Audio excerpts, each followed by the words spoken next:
नमस्कार दोस्तों, OCN network में आपका स्वागत है। मैं हूं ओमकार चौधरी।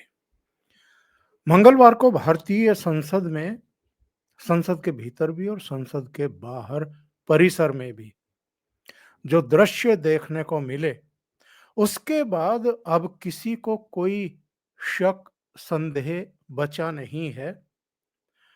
इंडी अलायंस के भोथरेपन, खोखलेपन और जो एक फोटो अपॉर्चुनिटीज के लिए ये लोग इकट्ठे होते रहे हैं अलग अलग जगहों पर। अभी रांची में भी इकट्ठा हुए थे जब हेमंत सोरेन ने शपथ ली थी।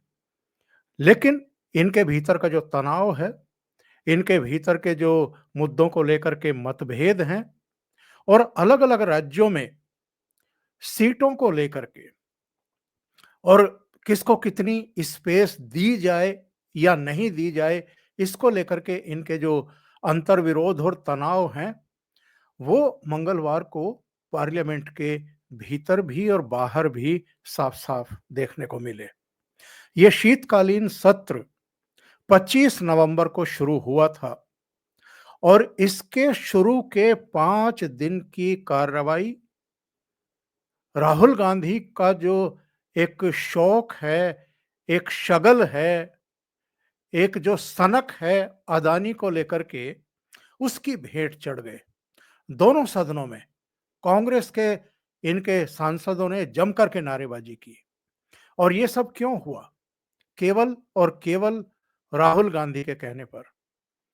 और इन 5 दिनों में जो इनके सहयोगी दल थे, यानी इंडी अलायंस के या विपक्ष के जो गैर कांग्रेसी दल थे, उनमें कई का माथा ठनका, कई राहुल गांधी की मनमानी, उनके तौर तरीकों और मुद्दों को लेकर के, उनकी जो प्रेफरेंस है उसको लेकर के उनकी भौहें तन गई और उन्होंने अल्टीमेटली अलग रास्ता अख्तियार करने का फैसला कर लिया। आमतौर पर होता यह है कि फ्लोर मैनेजमेंट के लिए विपक्षी दलों की बैठक होती है।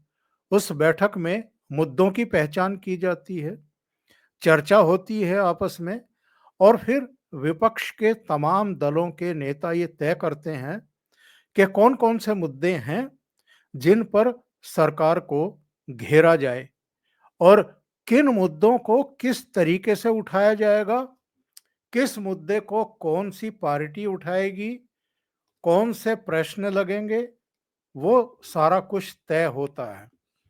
लेकिन ऐसा लगता है कि जो नई लोकसभा के गठन के बाद शपथ ग्रहण के लिए, बजट के लिए और राष्ट्रपति के अभिभाषण के लिए पहला विशेष सत्र बुलाया गया था, उसमें जिस तरीके से नए-नए प्रतिपक्ष के नेता बने, राहुल गांधी ने लाठी लेकर के बाकी के दलों के सांसदों को भी हाँकने की कोशिश की थी, अपनी मनमर्जी चलाने की कोशिश की थी। वैसे तो उसी से कई दलों के नेता उखड़े-उखड़े दिखाई दे रहे थे, लेकिन वो ज़रा शांत थे। लेकिन अभी टीएमसी ने खुल कर के इनका विरोध करना शुरू कर दिया।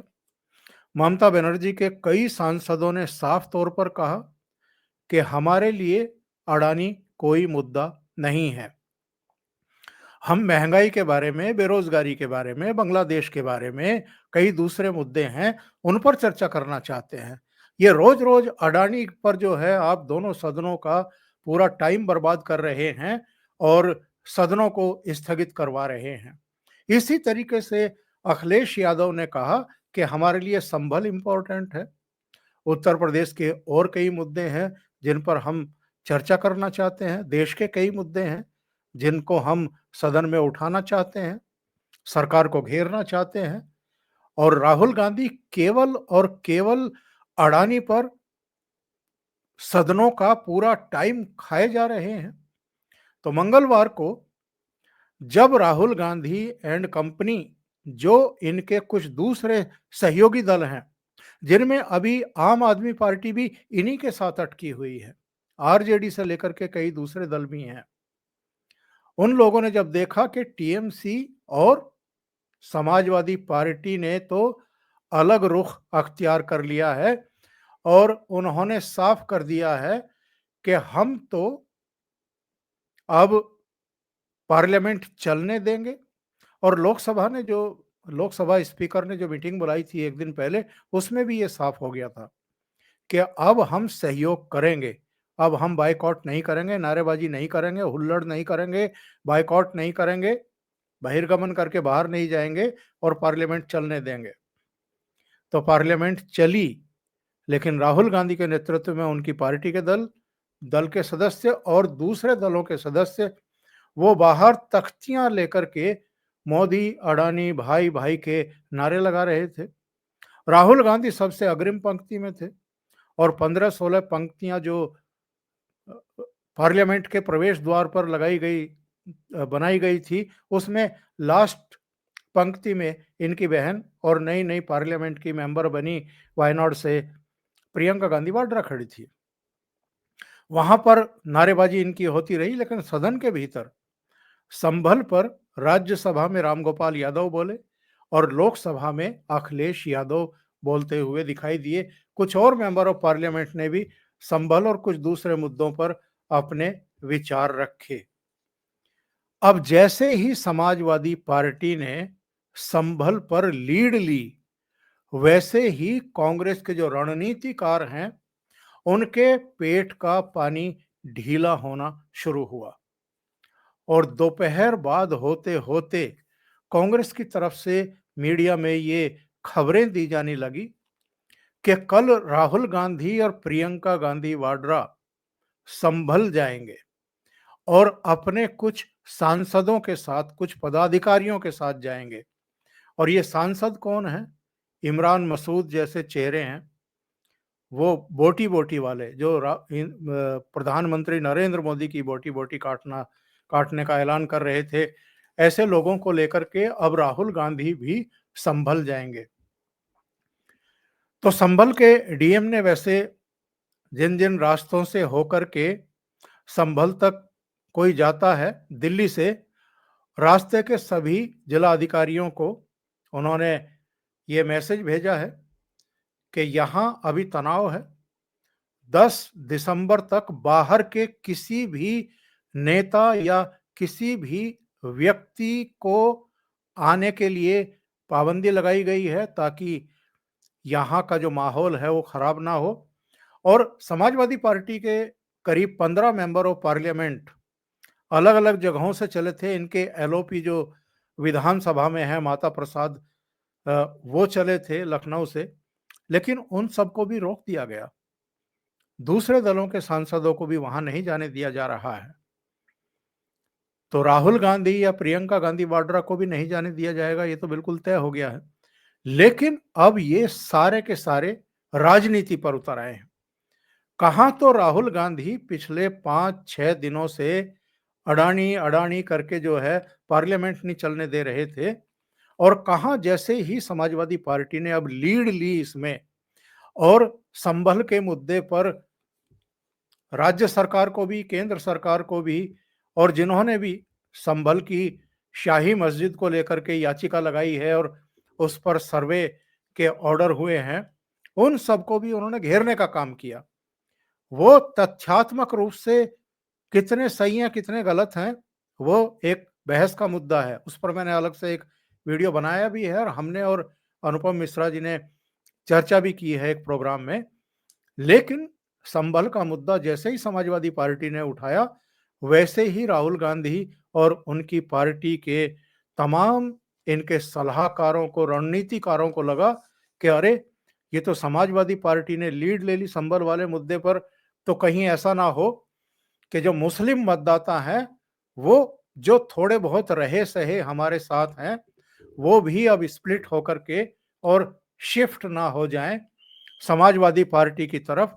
इसलिए अब इन लोगों ने भी फैसला किया कि जैसे समाजवादी पार्टी का प्रतिनिधिमंडल कोई मुजफ्फरनगर से चला था, कोई कैराना से चली थी इकरा हसन, कोई दिल्ली से चला था, उनको रास्तों में रोका गया, जगह जगह पर उनकी बाइट चलनी शुरू हुई, अलग-अलग टेलीविज़न चैनलों पर उनके बयान आने शुरू हुए, तो भई उन्होंने लीड ले ली तो हम पीछे क्यों रहें? और अखिलेश यादव जो मैंने शपथ वाला जो शुरू का सत्र हुआ था जिसमें राष्ट्रपति का अभिभाषण भी हुआ था, प्रधानमंत्री का जवाब भी हुआ था, राहुल गांधी का भी भाषण हुआ था, बजट भी पेश हुआ था। उस सत्र में भी अखिलेश यादव एक गलती कर रहे थे, शुरू से ही गलती कर रहे थे कि वो राहुल गांधी की बगल में घुस करके बैठे हुए थे और कांग्रेस वाली बेंचों पर बैठे हुए थे। जबकि उनके 37 एमपी चुन करके आए हैं और मुलायम सिंह यादव हमेशा कांग्रेस से दूरी बना करके अलग बेंचों पर बैठते थे। इस बार अखिलेश यादव को अपनी गलती का एहसास हुआ है। उन्होंने कांग्रेस से, राहुल गांधी से, उनके नेताओं से थोड़ी दूरी बनाई है। अलग बेंचों पर, अलग दीर्घाओं में प्रथम पंक्ति में ही बैठ रहे हैं, लेकिन अलग बेंचों पर बैठ रहे हैं। कांग्रेस वाली बेंचों से उन्होंने दूरी बनाई है। दूसरा झटका उन्होंने दिया था जब 9 सीटों के लिए उपचुनाव हुआ था। तब उन्होंने 7 कैंडिडेट के एक तरफा ऐलान कर दिए थे और केवल 2 सीटें, एक खैर अलीगढ़ वाली सीट और एक गाजियाबाद वाली सीट कांग्रेस के लिए छोड़ने के संकेत दिए थे।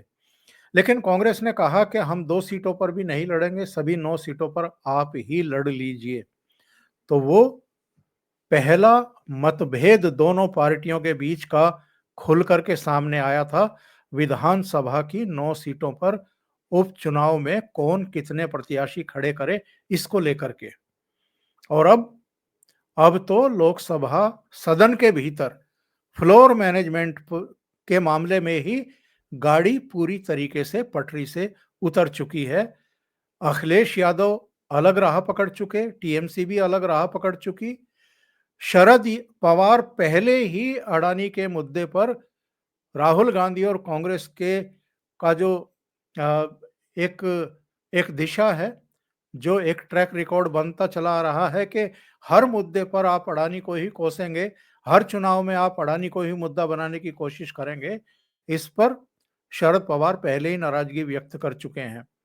कई दूसरे लोग भी दबी जबान में विरोध कर चुके हैं और ममता बनर्जी तो खुल करके अब इनके खिलाफ मैदान में उतर चुकी हैं। तो राहुल गांधी भले ही एलओपी हैं, लीडर ऑफ अपोजिशन हैं लोकसभा में, लेकिन अब कई दलों ने उनसे दूरी बनानी शुरू कर दी। और ये दूरी क्यों बनाई जा रही है?